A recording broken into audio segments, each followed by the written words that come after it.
Well, hello everyone, Larry back with you again, and it is a somewhat dreary, little bit cool day here in Northwest Alabama. What I wanted to share with you on the channel today was just a little review of the sawmill shed. I've had several people to ask me about it, and some of those people, many of those people were folks that had actually come here to our farm to look at the sawmill and the shed. And so what I wanted to do today was just a short review on the sawmill shed and a little bit about the sawmill itself. Now, many people have asked me that have come up, said, did you build the shed yourself? And my answer has been yes, I built it all myself, and for the most part I milled all the lumber, and I'll go into that in just a few minutes. But thank you for joining us again on the channel. I want to ask you to be sure and subscribe to the channel if you haven't already. If you're coming back as a regular viewer, regular subscriber, thank you for that. And so let's get started with a review on the sawmill shed.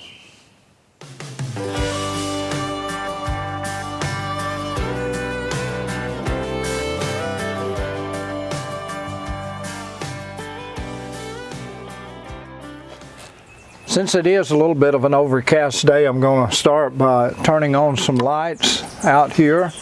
And what we've got is two LED lights that do a real good job of lighting up the sawmill shed and the sawmill. Okay, I really think it'd be necessary that we start with the sawmill itself.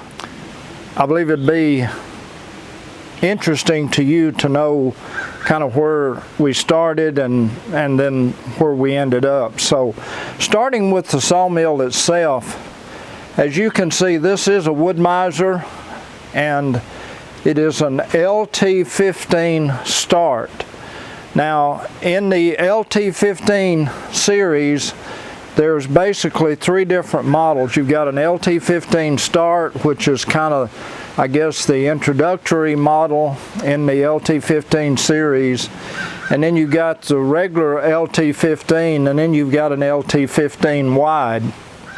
To talk about the difference in maybe just the well, of course, the LT15 wide just simply means that it's got a larger area in here and you can saw a larger log.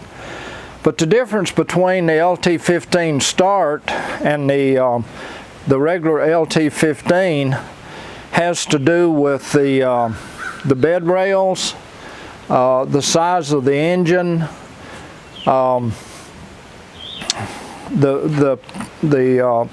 the ability to have a power feed on it, and let's see, I guess that's the basic. Oh yes, the log stops on the back. The LT15 start has got a 14 horsepower Kohler engine on it.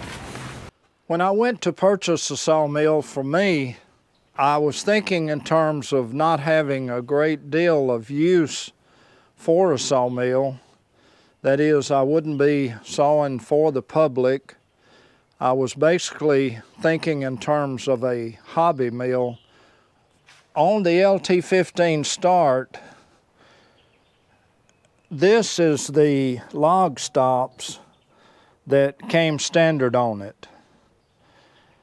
And you will notice that this log stop here has got the rollers at the top of it, and I have 3 of these, and there is a total as far as log stops of 1, 2, 3, 4, 5, 6 now on my mill. When I bought the LT15 start, I went ahead and optioned in this third bed rail here. And I'll kind of go into that a little bit more. But I have had a lot of people who have asked me, well, how long of a log? Of course, they asked me how big of a log, and I think on this mill, the maximum log diameter is 28 inches. But they've asked me how long of a log can I mill. So let me kind of go into that real quick. I'm going to take the tape measure and go back here to the end of the mill bed. I'll just keep referring to it as the bed rails. And we're going to come all the way out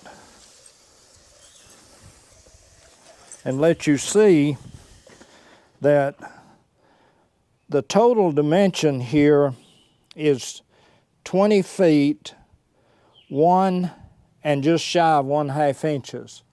So that is the length now of the bed rails on my mill. Let me just back out, and you've already seen it, but let me back out and show you here. As you look, and I've got a log on the mill that I have already started with, and I could maneuver a longer log on here by kind of swinging around this post a little bit and getting it on the bed rails. Now, just for your information, we'll take a look at how long this log is. And we're 14 feet, 1 1/4 inches. These logs were already cut up, and usually if I'm cutting a log up myself, I'll cut that log, like in this case, it would have been 14 feet 6 inches, 12 foot 6 inches, 10 foot 6 inches, 16 foot 6 inches, and so on. So all of that having been said, I'll just go back and say that when I bought my mill, it came standard with the 2 sections of bed rails, and I optioned in this 3rd section, which gave me the length that I wanted. Talking a little bit now about the actual framework of the sawmill, or of the sawmill shed, that is. Everything that you see out here on this shed, I milled on this mill, except these 6x6 treated support posts on the back, and then up here we've got the LVL beam. Actually, there's 2 of them. This is 2 24-foot LVL beams that are glued and bolted together that support the front. But outside of those 2 items, I milled everything else for this shed on this sawmill, on my LT15 sawmill.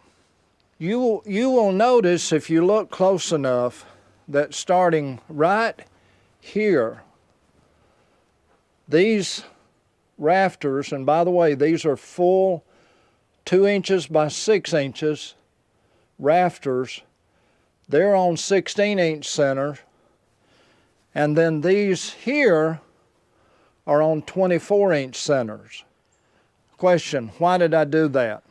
If you will notice in looking above this mill here, I've got several trees still standing.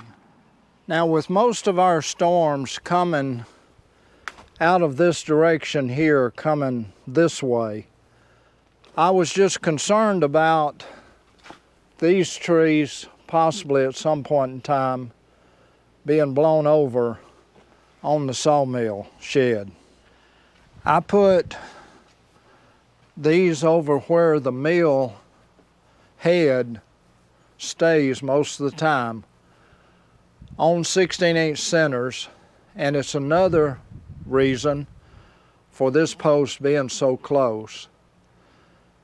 so that if those trees were to perhaps come down, maybe this extra strength in this area here might slow the tree down to where that it wouldn't come down all the way onto the sawmill head. So that's the reason for the 16-inch centers here, and then down here the 24-inch centers.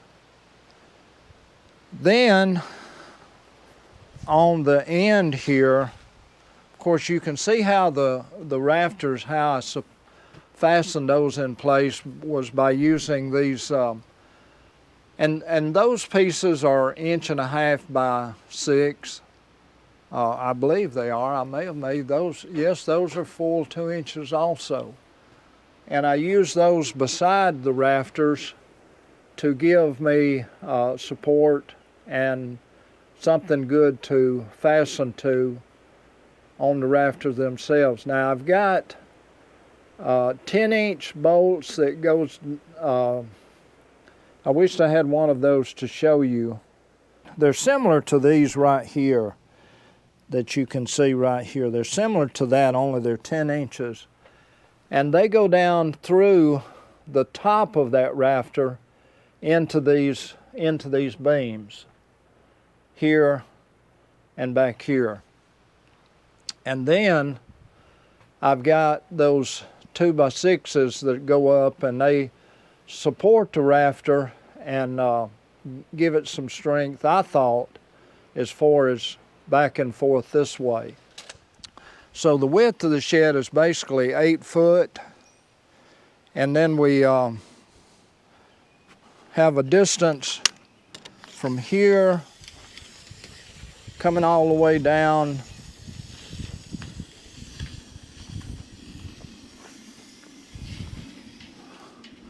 to here. We've got a total distance of 24 feet, 6.5 inches. So 8.5 by 24 feet basically is the size of the shed. And then we've got the overhang on the top. And so actually we're about a 2 foot overhang up here and about a 1 foot overhang on the back. And with the slope, we're using 12 foot TIN or metal roof on the top.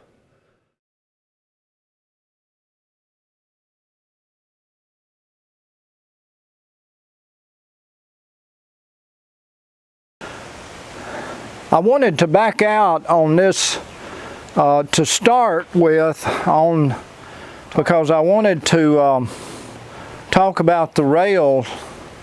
This railing down here is the first thing that I built for my sawmill, and these are 6x6 treated timbers. We've got 5 sets of posts that are in the ground. So there's 10 posts in the ground, and then sitting on top of it 2 treated railings. And I bought those long enough. Those were a little bit expensive because I bought those long enough so that there wouldn't be any joints in that railing anywhere. So those are solid 6x6. Those are 20 foot 6x6. I decided to raise mine up, and then with the legs of the mill itself, that puts this mill at about 27 inches off the ground. And so for me, it makes it really comfortable, or it makes it easier, I'll put it that way, to work the log once you get it on the mill.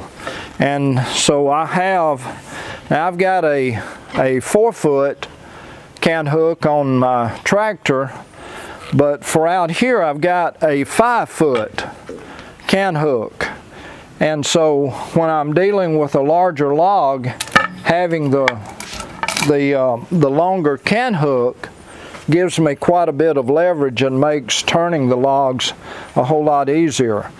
And maybe even though if it was on the ground you might be able to pull up, again, for me, I just didn't want to be constantly bending over.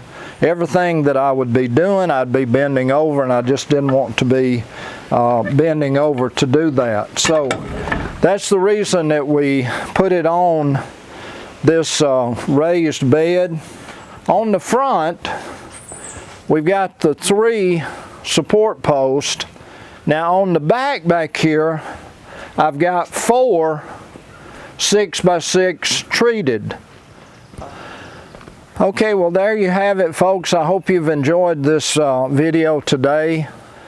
I hope this has been helpful for you. Thank you for joining us here today on St. Nick's Farms. If you've got any questions or comments, please be sure to leave them down below. Again, thank you for joining us here on St. Nick's Farms today. Be sure to give us a thumbs up if you liked the video. Don't forget to share it with a friend. Leave a comment down below, and as always, please subscribe to the channel. I would really do appreciate it, and you honor me by doing so. So until next time, folks, this is Larry. I hope you have a great one. Looking forward to seeing you then. Bye-bye, everybody. Take care.